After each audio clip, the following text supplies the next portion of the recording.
Hello everyone, welcome back to my channel. तो कैसे आप सब? आई होप आप सब अच्छे होंगे, स्वस्थ होंगे, मस्त होंगे।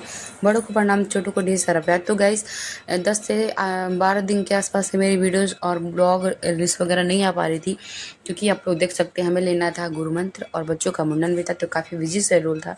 तो इस वजह से ब्लॉग रील्स वगैरह कुछ भी नहीं आ पा रहा था, क्योंकि इतना टाइम नहीं था कि ब्लॉग को एडिट करो फिर अपलोड करो। तो इसकी वजह से थोड़ा सा डिले हो गया था हमारा ब्लॉग रील्स वगैरह। तो फिर भी आप लोगों का सपोर्ट वैसे ही जारी रहा, तो आप लोगों को बहुत बहुत धन्यवाद। तो यहाँ पे ले रहे थे हम लोग गुरु मंत्र, जो कि सबसे पहले गुरुजी ने हमें दिया मंत्र, और उसके बाद मेरे पति। देखो, ये मंत्र किसी को भी बताया नहीं जाता है, बहुत ही हल्का नॉर्मल सा मंत्र था, जो कि मैं पूजा करते टाइम में डेली 108 बार कोशिश करती हूँ कि इसका जप करूँ। उसके बाद हम लोग आ गए थे दुर्गा माता के मंदिर। ये उसके अगले दिन सुबह की वीडियो है, जब हमारे बच्चों का जिस दिन मुंडन था उस दिन की वीडियो है ये। और यहाँ पे हम लोग चढ़ा रहे थे दुर्गा माता को, वो जो साड़ी है वो चढ़ा रहे थे हम। और इसे तो हमारे बड़ों को करना चाहिए, जो मेरी मम्मी जी हैं उनको, लेकिन उसे नहीं हो पाता। वो थोड़ी सी बहुत कमज़ोर है, तो इतना दूर वो नहीं चल पाती, नहीं जा पाती।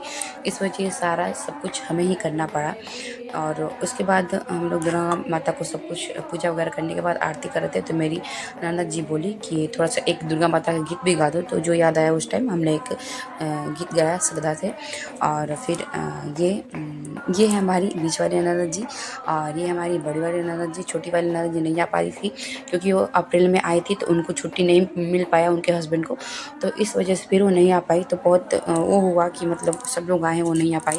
और मेरी दीदी भी नहीं आ पाई थी, क्योंकि आप सभी को पता है कि ये पाकिस्तान और इंडिया का लड़ाई चल रहा था, तो जितने भी फ़ौज में है सभी लोगों का छुट्टी होने के बाद भी कैंसिल हो गया था। तो मेरी दीदी है सीएसएफ में, तो उनका भी छुट्टी होने के बाद भी कैंसिल हो गया। बहुत ही उस टाइम ही बुरा लगा था जब सुन के कि मेरी भी दीदी नहीं आ पाएगी। तो क्या करें, अपनी बस की बात तो नहीं थी, क्योंकि देश की लड़ाई थी, उसमें किसी को छुट्टी नहीं मिल पाई। और उसके बाद गए काली माता के मंदिर में हम लोग डांस कर रहे थे। मैं हूँ, मेरी देवरानी और जेठानी जी। और मैं देवरानी, मेरी जेठानी जी, दोनों लोग डांस कर रहे थे। मुझे तो उतना अच्छा डांस नहीं आता है, लेकिन फिर भी मैंने अपनी तरफ से पूरी कोशिश की, क्योंकि मेरे बच्चों का मुंडन था, तो बच्चों की माँ ही डांस ना करे तो फिर बात नहीं बनती। और जो साड़ी ली है मैंने, देखने में तो बहुत ही अच्छी लग रही है, एक बार में ही पसंद आ गई थी मुझे। लेकिन जो इसका कपड़ा है ना, वो सिल्क का था, और ये ना बिल्कुल पूरी तरह से मुझे एकदम लग रहा था ना कि बांध रखा है, बिल्कुल ना अच्छे से चल पा रही थी मैं, ना किसी भी चीज़ को मैं अच्छे से नहीं पक कर पा रही थी। ये बंधी हुई थी एकदम, थी पैरों से, एकदम अजीब सा था। लेकिन फिर भी मैंने पूरी कोशिश की, डांस वगैरह किया। और गैस आप सभी के आशीर्वाद से, बड़ों के भी आशीर्वाद से, छोटों के प्रेम से सब कुछ एकदम अच्छे से संपन्न हुआ।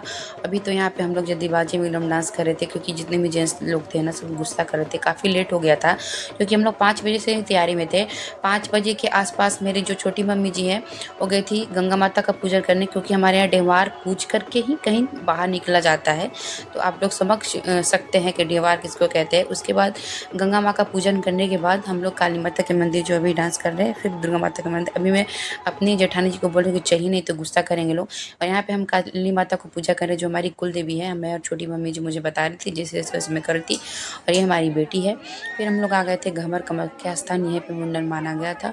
तो यहाँ पे मेरी जेठानी जी बोली कि अब सब कुछ जो फाड़ में भरना है, मैं बोली कि ठीक है फिर। तो वो मुझे निकाल के दे रही थी, जैसे करना होता है, क्योंकि मुझे मेरे शादी के बाद ये सब कुछ पहली बार था, तो मैं कुछ जानती नहीं हूँ। तो जैसे भी इन्होंने मुझे बताया वैसे वैसे मैं करती गई। तो मैं अपनी श्रद्धा के अनुसार, लगन के अनुसार, मैं एक साड़ी था और एक नोज़ था, जो कि हमारी भाषा में बोलते हैं छुछिया, और 501 रुपये थे। सबके फाड़ में भरा मैंने। 9 लोग थे, 3 हमारी बुआ सास थी, 3 हमारी ननद जी थी, और एक छनमन जी थी, और एक हमारी ननद थी रुचि जी, जो कि देवल से हैं। और सभी लोगों का मैंने फाड़ भरा अपनी श्रद्धा के अनुसार। सभी लोग काफ़ी खुश थे, क्योंकि अभी हमारे ऊपर कोई मतलब उतना जिम्मेदारी आ गया है ना समय से पहले, जो कि हम ना ही हमारे पतिदेव की ही ऊपर उतनी ज़्यादा है, ना ही हमारी ही।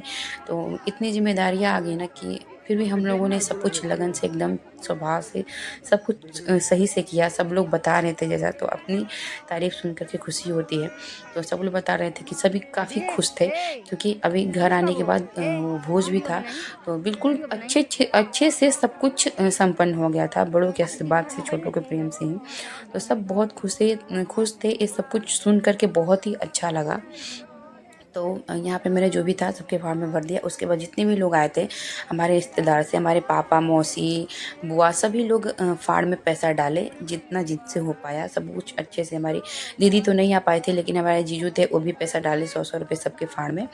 और काफ़ी अच्छा लगा, अपने लोगों का प्यार और आशीर्वाद से ही सब कुछ हो पाता है, जो भी होता है खुशी का काम।